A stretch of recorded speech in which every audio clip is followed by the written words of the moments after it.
working for you. Fox 2 News at 6 starts now. Hey everybody, you know the deal. When we're not on television, we're right here for you on the interwebs, as they say, on fox2detroit.com and of course on our Facebook page. We so much appreciate you joining us. I'm Hilary Golston. And I'm Dave Spencer. Maybe you're even watching us on a smart TV app. We encourage that, so if you can, download it and get it. Yeah. Sounds good. Yeah. All right, we're going to get straight to the news. 2 women are dead because one of them was going the wrong way on the highway. This happened on southbound 75 near Outer Drive in Lincoln Park. Police say a 21-year-old was heading north on the southbound side of the freeway when she crashed into another woman who died right there at the scene. The 21-year-old was taken to the hospital where she later died. It's unclear right now if alcohol or drugs were a factor here. Another crash to tell you about, this time in Warren. 1 person is dead here. 3 others are in the hospital. The collision happened just before 2 this morning on Grossbeck near Stevens. Police tell us the driver of a Chevy Impala was driving alongside a Chevy Tahoe.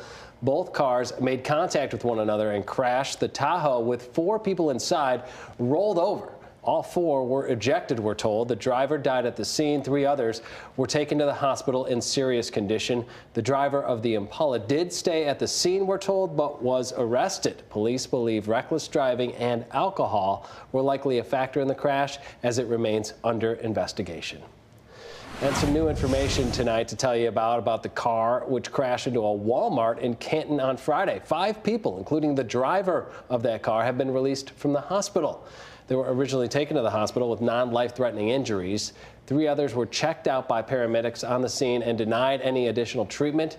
Investigators are still trying to figure out why the car crashed into the Ford Road location Friday afternoon and what, if any, criminal charges could apply here. All right, turning to some other news now. The state Democratic Party opening its first presidential campaign office of the 2024 season. Congresswoman Haley Stevens, Detroit Mayor Mike Duggan, and Senator Chris Coons all on hand for the event. The new office aims to strengthen the Biden campaign's presence. Supporters and volunteers were invited to the grand opening to hear about what's at stake from their perspective this election. We've got energy heading into November, but we also have work to do, and not going to deny that some people sat their vote out. We want to bring them back in the fold. Joe Biden is made for this moment of listening, of bringing people in, leading with heart, compassion, and grace. Up here with Mr. Duggan. And because balance is very important to us, coming up tonight after basketball, you'll hear what happened on the Republican side of this. Stay tuned for 10 o'clock tonight or just shortly after.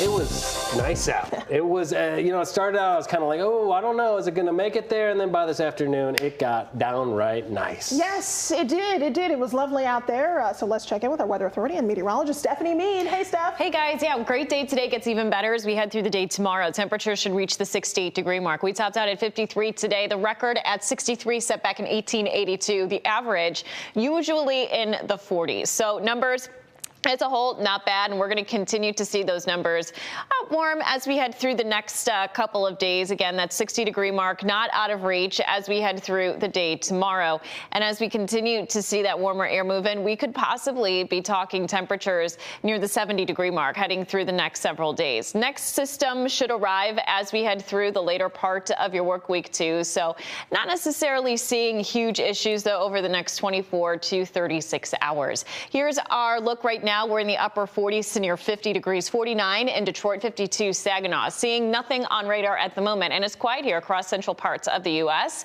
We do have numbers then sliding into the upper 30s overnight. We see a quick rebound tomorrow, though. Upper 30s for an overnight low. Low 60s tomorrow. We do start off with a bit of cloud cover, much like this morning. Eventually, we will see that kind of part ways and see more sunshine. We could be near 70 during the day on Monday. Wind conditions will be primarily out of the south over the next 24 to 36 hours, maybe a tad breezy tomorrow, and then they'll kick right back up on Monday, anywhere between 20 to 25 miles per hour out ahead of our next system. That will bring us shower chances heading through the day on Tuesday. That will quickly move out, and we're looking at a quiet middle part of the week, and we have no major temperature swings, even though we do have that cold front moving through. Mid-50s by Wednesday. We're dry still by Thursday, slipping to the upper 40s to near 50.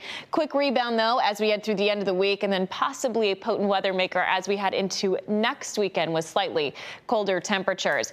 Don't forget, you can always get the latest forecast by checking the Fox 2 Weather app. Download it for free in the App Store or in Google Play. Back to you guys. Well, as we just saw there, the warm weather is upon us. That means there's plenty to do outside, including hunting down some maple syrup. Yeah, why not? Spring is right around the corner, so you can buy the maple syrup at the grocery store, of course. But you can also head to a local source like One Northfield Farm. Fox 2's Scott Wolchek was there showing us what it has to offer. Is there anything sweeter than Michigan-made maple syrup? Well, how about making it yourself? We want to get you hooked on the maple syrup. And that's a guarantee at Mayberry Farms Maple Syrup Tours. You come on our maple syrup tour, you're going to take a wagon ride out to the woods. We'll teach you how to identify the trees and then how to tap them. We'll then bring you back here to the sugar shack, tell you how the magic happens, and give you a taste. It tastes wonderful. It's thick and dark, and it's just, you don't need a lot of it, just a little bit, and we have different varieties. From bourbon-aged maple syrup and beyond, it's a taste of pure Michigan. The tours take place every weekend throughout March. Now, let's tap some trees. Oh, yeah. It's about to go down. There you go. This is called a spile. You're going to put that into the hole that you just made. Once the sap is collected, it's gotta hit the evaporator and go through a whole nother process. Don't forget, this is a farm, and that means cute animals. Who's this little guy? That's Pedro. Pedro. You can meet horses, cows, goats, chickens, and of course, the piggies. Maybe these guys are getting antsy, waiting for that syrup. Now behave yourself. The bucket is hung. Now we wait for that sweet reward and play the waiting game. Reporting in Northville, Scott Wolchek, Fox 2 News. All right, well, that looks great. Would you ever go on a maple syrup tour? I would too. Wow, that looks fun. I mean, you know, these are the wonderful things that Michigan has to offer. Yeah. So as excited Cider about mills, maple syrup, you name it. Yeah, of course. We got so much deciduous tree cover. Of course, we'd find a little syrup here and there. Why not?